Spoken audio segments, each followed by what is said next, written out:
Hello बच्चों, good evening. कैसे हैं आप? अच्छे होंगे मुझे उम्मीद है। तो आज हम शुरू करते हैं 6 सेमेस्टर का थर्मोकेमिस्ट्री का लास्ट लेक्चर होगा आज। आज आपको पढ़ना है हेस लॉ। क्या पढ़ना है बेटा? Hess law of constant heat summation. तो शुरुआत करते हैं। हेस लॉ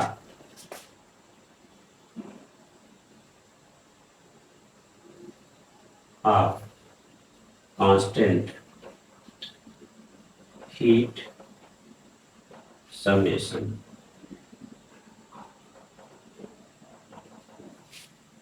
ये 6 सेमेस्टर है आपका।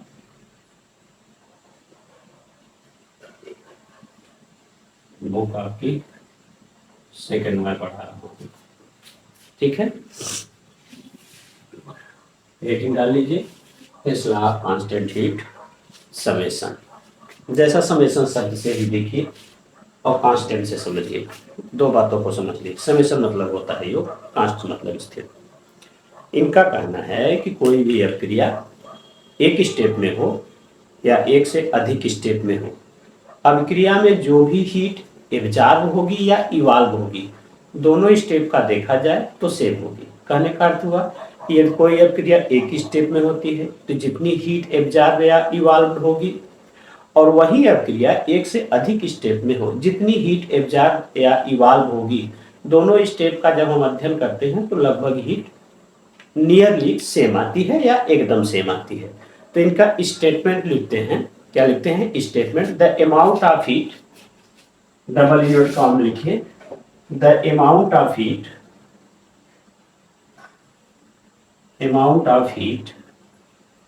Evolved or absorbed.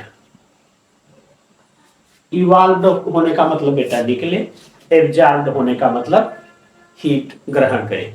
In a process including a chemical change. In a process including a chemical change.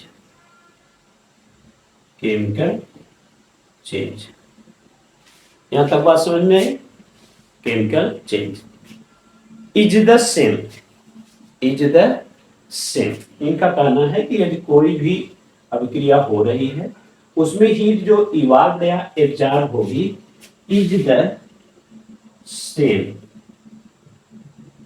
Is the same whether the process takes place, whether the process takes place in one step, एक step में पूरा हो रहा हो, या several step में, और several steps. ये इनका स्टेटमेंट है। कोई अभिक्रिया एक चरण में हो रही हो या एक से अधिक चरणों में हो रही हो, अभिक्रिया के दौरान जो भी हीट इवाल्व या एब्जॉर्ब होगी उसकी मात्रा सेम होगी। आइए हम एग्जांपल से समझते हैं। एग्जांपल क्या है? The formation of urea. The formation of urea from carbon, oxygen and ammonia. अब यूरिया का निर्माण करना है कार्बन, ऑक्सीजन और अमोनिया से। यह एक स्टेप में भी हो सकता है और दो स्टेप में हो सकता है, ठीक है। Takes place in one step or in two steps, ऐसे हो सकती है। बस समझ में आ रही है? सिंगल स्टेप का देखिए, कार्बन लिया गया, ऑक्सीजन लिया गया और अमोनिया ली गई, बन गया आपका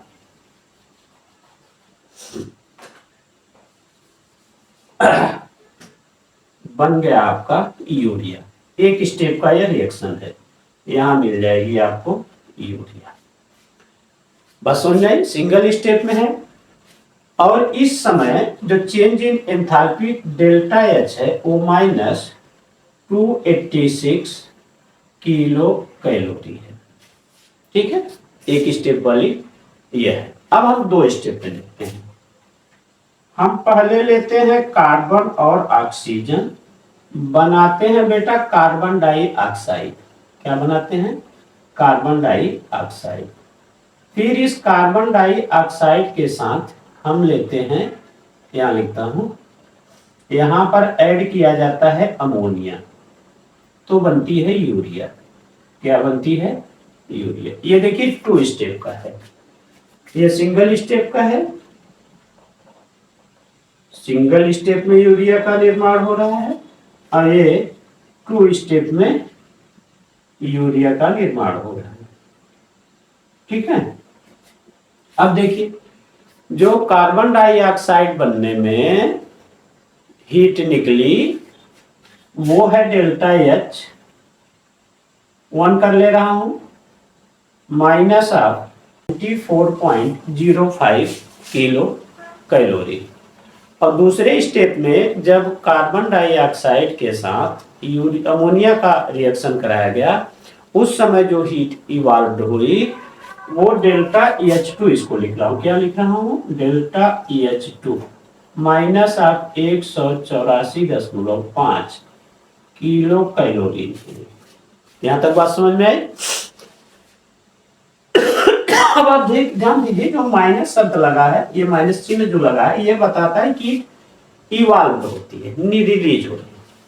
अब देखिए, हम एक स्टेप का तो कंफर्म जान रहे हैं। 1 स्टेप में डेल्टा एच जो आ रहा है वो -286.0 किलो कैलोरी है। अब 2 स्टेप वाला हम ऐड करते हैं, फिर हम देखते हैं। ठीक ना? तो डेल्टा एच बराबर delta EH1 plus delta EH2, इसके लिए निकाल रहा हूं। ठीक, delta EH1 plus delta EH2 इसके लिए निकाल रहा हूं। अब ये देखिए -94.05 प्लस 184.5, दोनों को ऐड कर दूं, ये 0.55 हो गया, ये 4 4 8 हो गया, और ये हो गया 7, ये हो गया 2 माइनस के साथ किलो कैलोरी। अब देखिए, ये 2 स्टेप में इतनी हीट लग रही है डेल्टा EH। ठीक है। अब एक स्टेप में लग रही है 286.0। दोनों को देखा जाए तो लगभग सेम है ना, which is seems to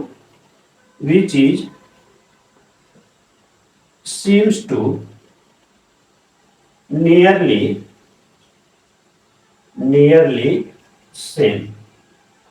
कैसा महसूस हो रहा है? ये 287 और 206 और 278 286। ठीक,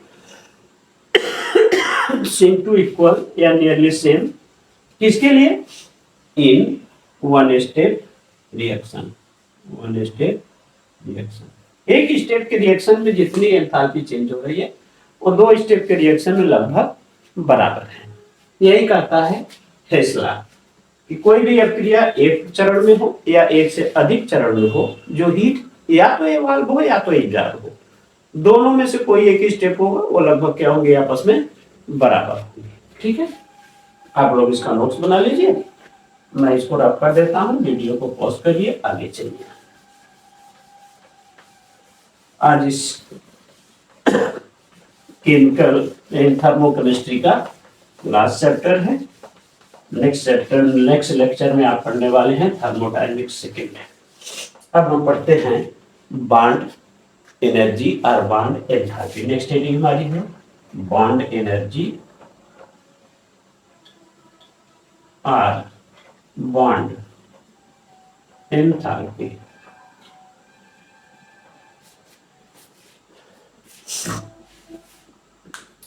enthalpy change when 1 mole of gaseous substance या molecule represented into their constituent gas atom। कोई भी गैसियस मॉलिक्यूल्स हो, गैसियस सब्सटेंस हो, उसको तोड़िए और उसको एटम में कन्वर्ट करिए, तो उस समय जो एनर्जी रिलीज होती है वह एनर्जी कही जाती है बॉन्ड एनर्जी या बॉन्ड एंथैल्पी। तो डिफिनीशन लिख लें, फिर हम इसको आपको समझाते हैं एग्जांपल से। The enthalpy change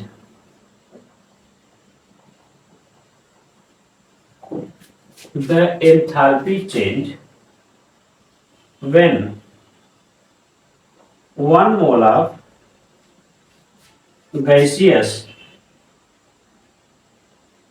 substance molecule, चाहे वो गैसियस सब्सटेंस हो चाहे गैसियस मॉलिक्यूल हो, रिप्रेजेंटेड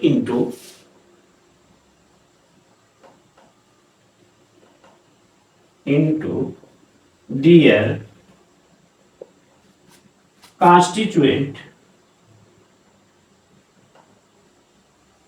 gaseous atom।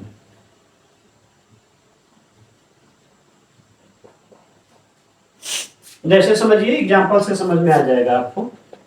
जैसे मैंने एग्जांपल लिया CH4 का, इसको मुझे तोड़ना है, तो जब पहली बार तोड़ेंगे तो CH3 और एक हाइड्रोजन निकला, यही मुझे सिंगल सिंगल एटम निकालना है।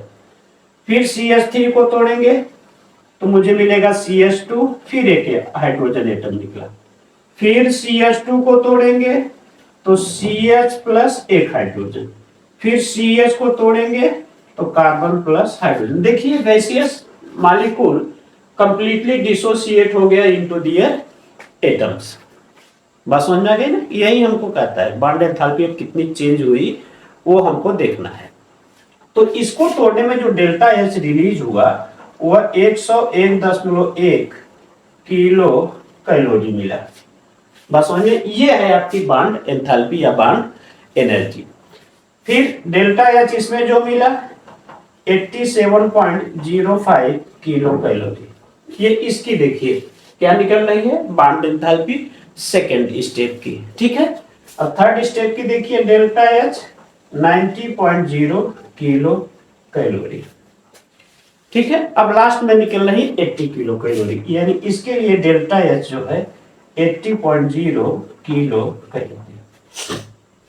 बात समझ में आई आपको कि बॉन्ड एनर्जी क्या है? किसी गैसियस सब्सटेंस या मॉलिक्यूल को डिसोसिएट करिए, तोड़िए और उसके कॉन्स्टिट्यूएंट गैसियस एटम में ले आइए।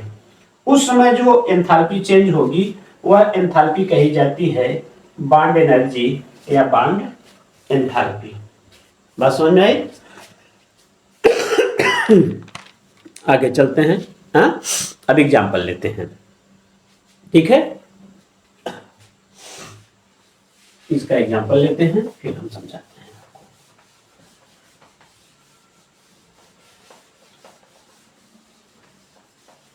क्वेश्चन लेते हैं, कैलकुलेट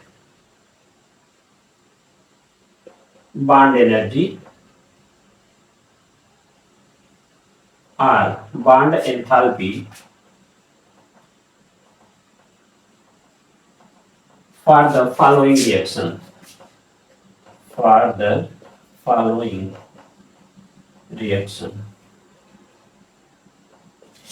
वो कह रहा है carbon carbon double bond plus H इन से एन बना रहा है। क्या बना रहा है? इन से एन बना रहा है। अब आप ध्यान दीजिए,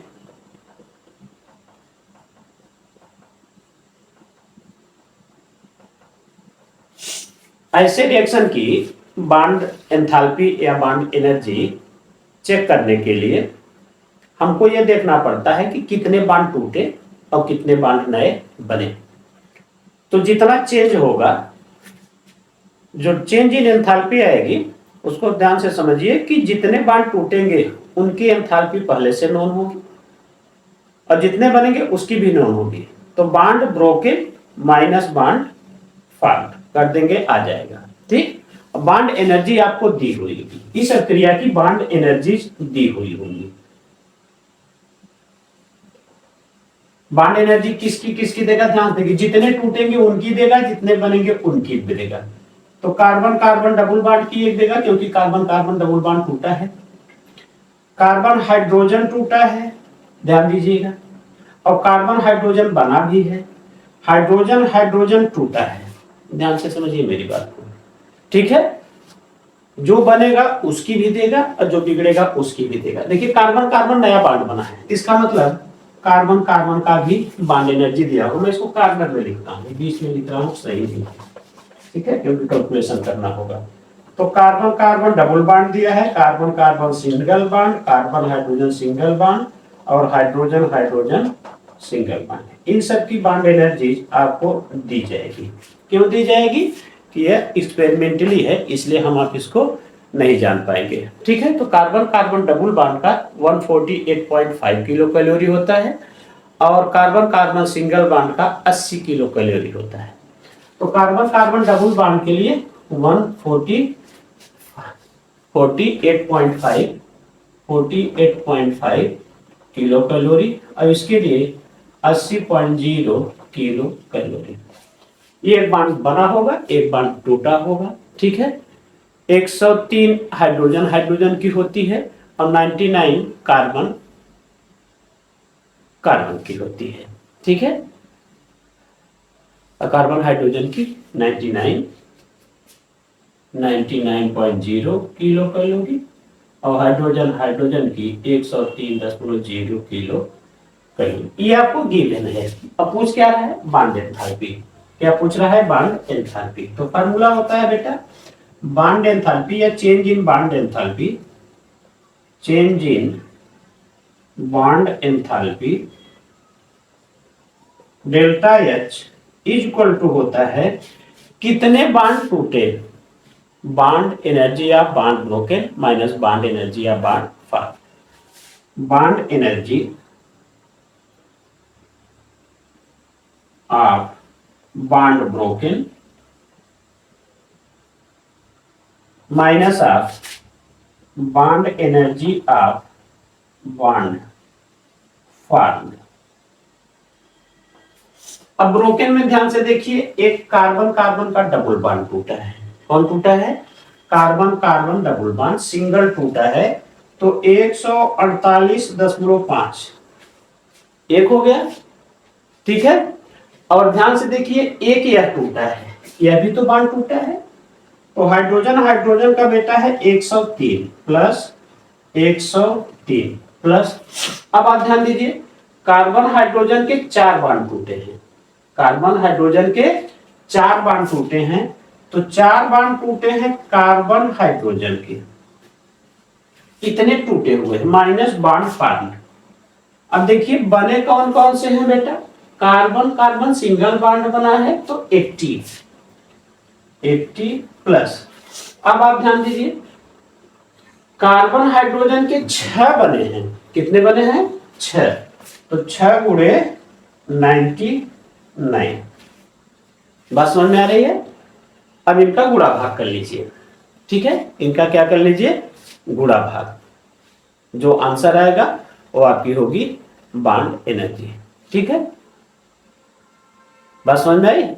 चलिए अब देखते हैं, इसका गुणा करेंगे तो 650.5 आएगा, और इसका गुणा भाग करेंगे तो 674.0 आएगा, ठीक।